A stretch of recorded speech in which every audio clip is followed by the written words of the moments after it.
Hi there, my name is Andy Coley. I'm an NLP trainer and I have got a new diploma course coming shortly. So I thought I'd record all the information, all the detail, all the other bits and pieces in this hotel room that I happen to be in for some training over the next couple of days. So you've got all of the bits you would need in order to make a decision about coming. What's the course involved? When is it? Etc. etc. All the links for chatting to us about the course and coming on board and taking space are in the links that accompany the video. So if you want all of that level of detail, go onto the links if you want to book a chat with somebody about the course.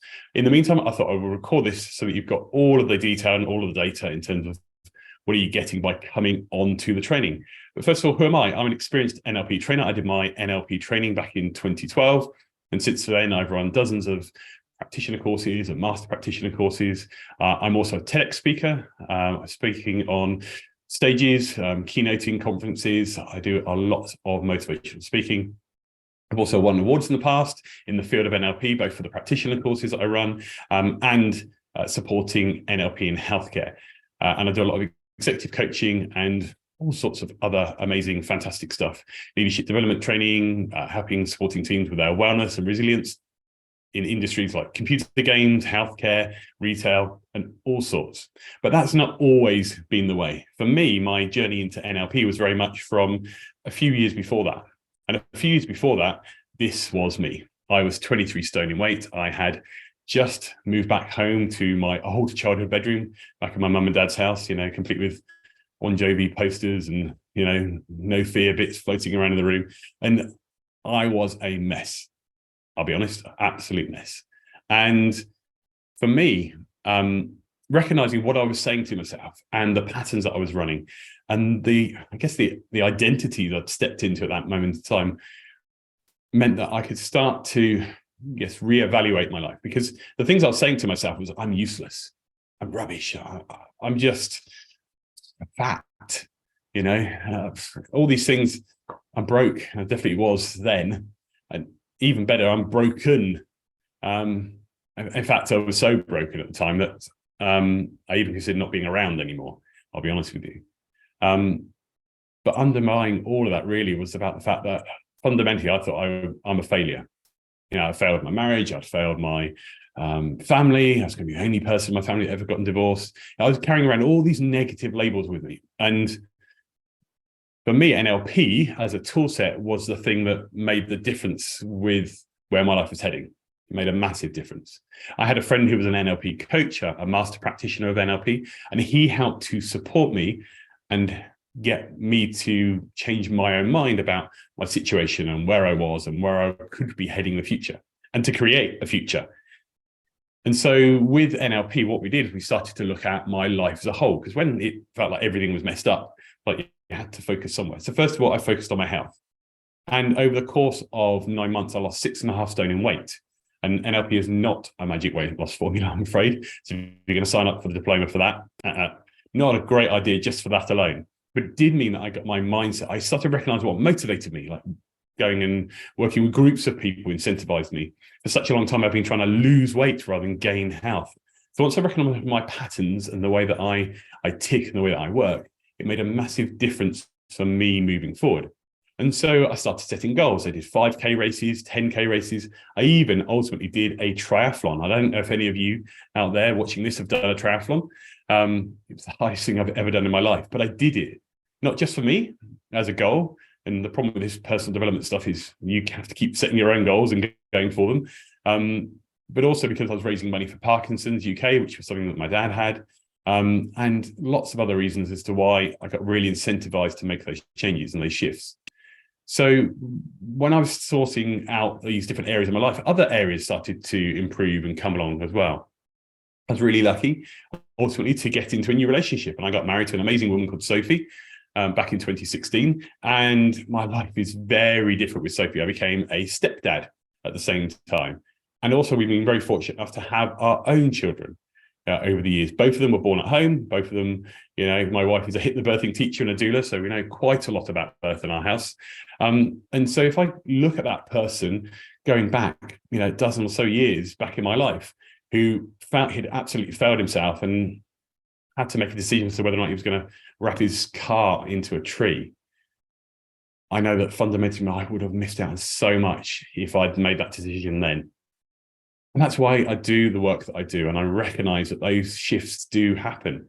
If I look at my life and the family and everything else that I do now, and talking about that theme and my story during my TEDx talk on love and empowerment, if you search up Andy Coley TEDx, you'll find me, is very fundamental and core to the work that I'm doing now with people, individuals, companies. It doesn't matter what it is. It's about how do you help people to resource themselves, and how can you support other people when they're going through their shifts?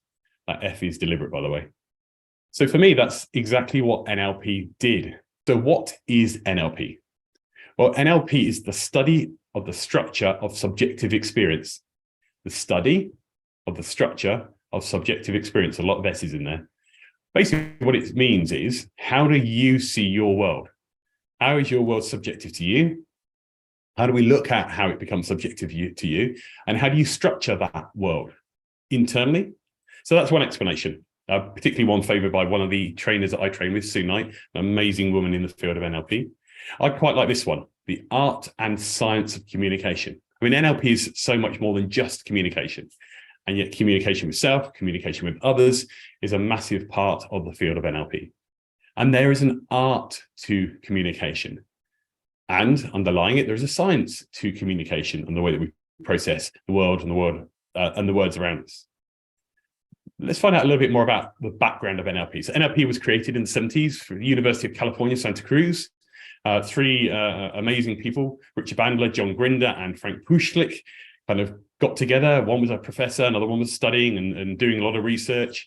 And they got together and started to get fascinated about the fields of psychology and sociology.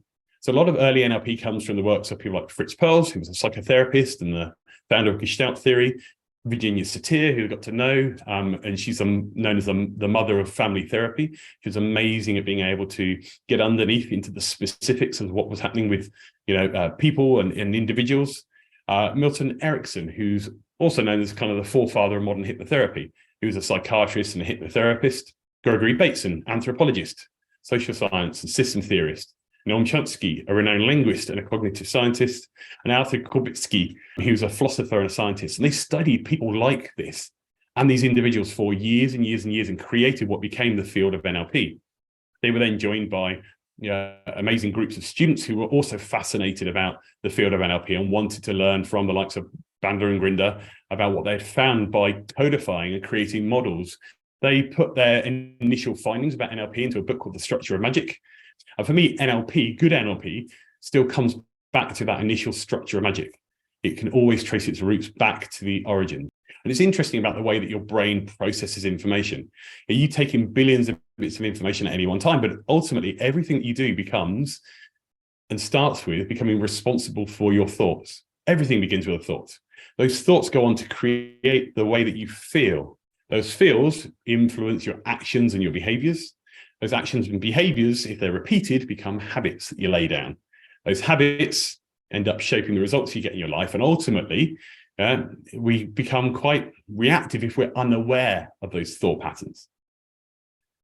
And that's the interesting thing about a thought pattern. If you become responsible or responsible for the way that you're thinking, and you're noticing how your conditioned habits work, be those habits that are really empowering, really useful, and habits maybe not quite so empowering and quite so useful. You see, your brain is a little bit like, getting that sort of road laid down. You start with a pathway between two neurons and axons and dendrites that join together to create a thought pattern. The more you keep thinking that thought, the stronger and stronger the connections get. That pathway becomes a track. That track becomes a tiny road, a bigger road, an A road, a B road, a motorway. And the more that you think the thoughts, the easier it becomes to get the feelings and the responses because of those thoughts. So if you have a positive feeling and a positive thought pattern that's set up for you, you see something go, I feel great. And that releases all the happy chemicals and the happy hormones. You think something that's not quite so useful, you go, the negative thoughts. It might be something or someone that you see, you go, those are just thoughts that you have created or have been created in the past by your unconscious mind in response to some previous stimulus. So if you start to be able to know what is the stimulus and increase the length of time between the stimulus and your response, you become responsible for your thoughts. And your brain has this amazing thing called neuroplasticity, its ability to change its mind. So therefore, if you can start to choose the thoughts that you want, You can then create motivational feelings or reframe the feelings you're getting in order to create motivation, that your actions then have purpose, that those habits become aligned with what you want to have happen, and those results are something you can then design and create. So you become proactive about those thought patterns. Your thoughts create your feelings that then show up through those external behaviors. There are lots of models that you'll learn about NLP about how do you tick, and these are the fundamental elements of what you learn on diploma. Because NLP training is in layers. You have the diploma, a practitioner course, a master practitioner course, a trainer course, and then a master trainer course. So I'm an NLP trainer studying currently to become a master trainer. This is where I'm the evolution of mind. What I'm focusing on here for you, for those of you who have maybe never come across NLP or have heard about it or have done other coaching modalities and think, NLP would really complement it, then the diploma is definitely for you. So what do you get within the diploma contents? So first of all, we learn about the foundations of NLP. We learn about things like presuppositions, assumptions that we make about ourselves and the world around us and the way that we tick and our approach to communication. So a few of them, for instance, the map is not the territory. So your perception, your interpretation of reality is subjective. Remember, the study of that subjectivity is part of the definition of NLP. But we recognize that you and the way that you see the world might not actually represent the reality of the world. In fact, you in a communication or in a conversation have a completely different perspective, a different map to somebody else. You might be thinking about the same thing, but you've got different maps of the same thing. You've got different perspectives. So how does that show up in conversation? How does that show up in communication, in conflict? Another one, there's no failure, only feedback. So mistakes and setbacks are opportunities for learning and growth. We allow ourselves to frame them in that way. That can be tough, particularly if it really matters. So again, we look at how do we do that and how do we frame those so that you look at things as opportunities. The meaning of communication is a response that you get. How often do we get frustrated because somebody doesn't understand us? But of course, good, flexible communicators should be able to vary the way they're communicating to match the person they're communicating to therefore maybe get the response they were expecting to get. And these responses, by the way, might be non-verbal as well as verbal. They might be, behavior that you're expecting to see, but it doesn't happen. So again, flexible communicators, and there's a dozen or so presuppositions that we would cover and go through. We look at how these are show up in your life, how you apply them, and how you can help to support other people to learn about them as well. We cover various NLP models, the NLP communication model. You'll get to understand a lot more about learning how you learn. Because by understanding these fundamentals, you're starting to grow and increase your emotional intelligence, getting to understand a lot more about yourself. So therefore, you can help to understand and work with other people as well. Building rapport and communication skills, another key element of the diploma course. So building strong, empathetic connections with others is absolutely crucial. And as a coach and as a person in a relationship or a conversation, you need to make sure you can establish good rapport, especially good rapport with people you might disagree with, even more important. And there are various ways, body language and matching and mirroring and tonality and listening to the words that the people say, and picking up all the cues from people that you're working with, particularly through sensory acuity, as in spotting what you can spot in another person or another situation, using all the clues that you've got. How can you make sure that you get to fully understand what maybe the other person means, or notice if something changes in a conversation or in a piece of communication? How we represent, or our representational systems, is another key part of NLP. We store our internal information about the way that we see the world and our memories and things that happened to us in the past in various ways. Sometimes we store them as pictures. Sometimes we store them as feelings. Sometimes we store them as sounds or as smells or as tastes. If you think about a memory that you've got, it will have one or more of those 5 elements to it. So when you understand how we represent the world, that can also improve communication and learning, because you'll be giving that information to somebody else who can maybe then, if you use the same representational systems, you'll understand each other much better. And also with all this storage, we've got finer detail. Feelings often have a location within the body. It might even have a color.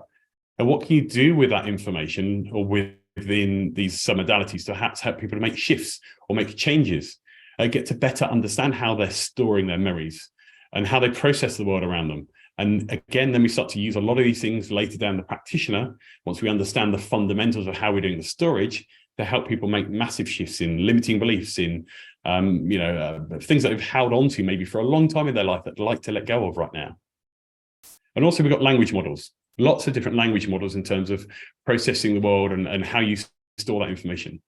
With language, we're able to start to sift and get underneath the surface layer of maybe their problem, get underneath maybe some of the information that they perhaps gotten rid of and they hadn't realized, or other information maybe they distorted and hadn't realized. Well, occasionally they might generalize information.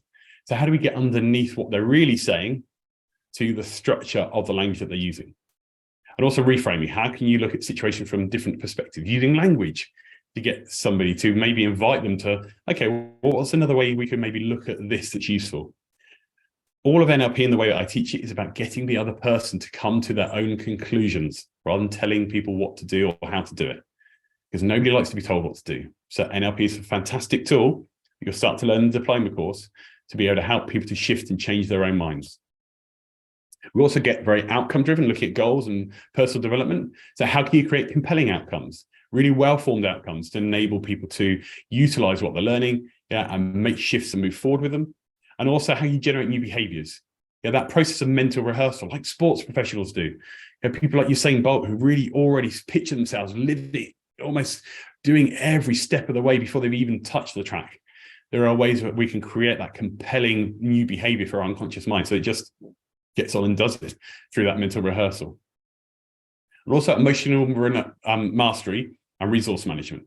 How can you master what's going on within those emotions and start to get maybe a handle on them if you'd like to shift and change them?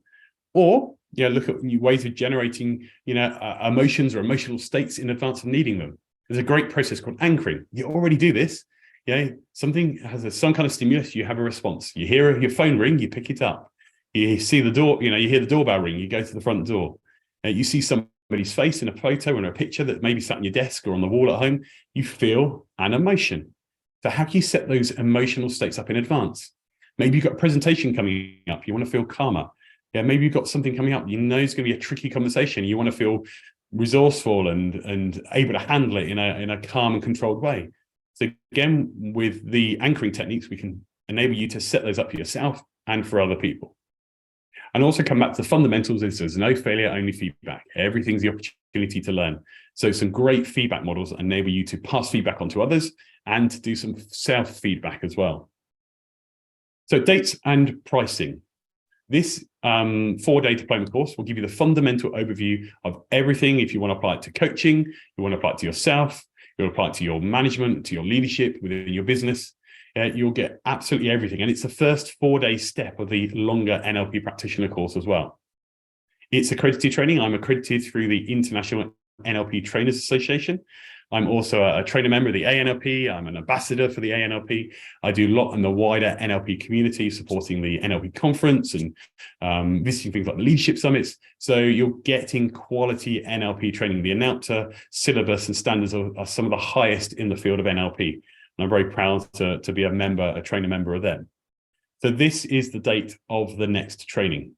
4 days. I hope that you can make those 4 days. We put the 4 days together in order to make sure that you get the most from getting yourself into the mindset and getting into the training and creating that block.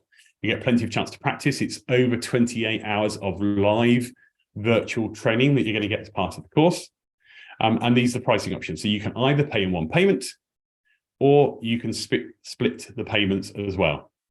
So if you're interested in coming on the NLP training, the links are accompanying the video. Please click on the link, book a call, book a chat back, just decide, hell yeah, I'm going to go and do it anyway. Whatever's the right option for you. If you want to chat and find out more, please follow the links.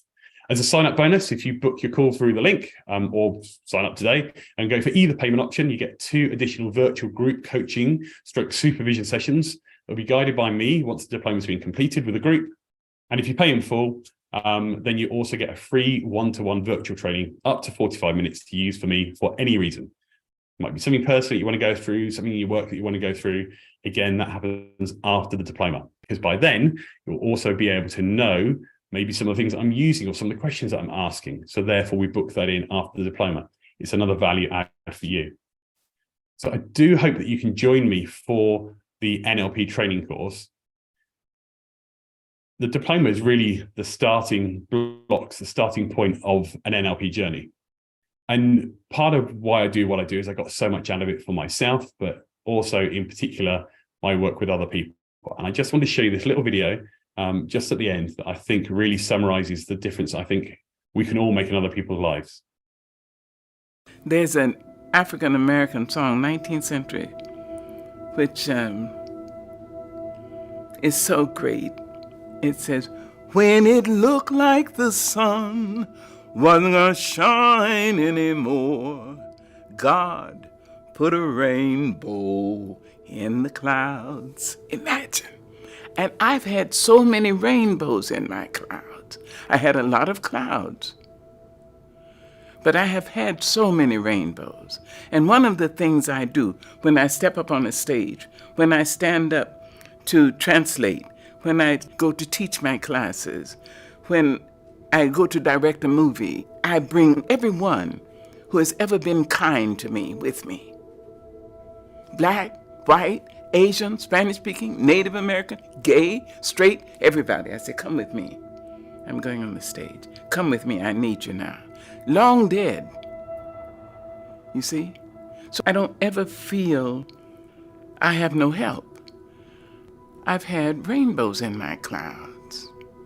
And the thing to do, it seems to me, is to prepare yourself so that you can be a rainbow in somebody else's cloud. Somebody who may not look like you, may not call God the same name you call God, if they call God at all. You see? And may not eat the same dishes prepared the way you do, may not dance your dances or speak your language, but be a blessing to somebody. That's what I think. Join us on the course and on the training to help to become somebody else's rainbow and be a blessing to them too. I look forward to seeing you on the course. Got any other questions, any other information, book a call on the link, find out more about the course, and we will get those questions answered for you. I look forward to supporting you on your NLP Diploma journey. Thank you.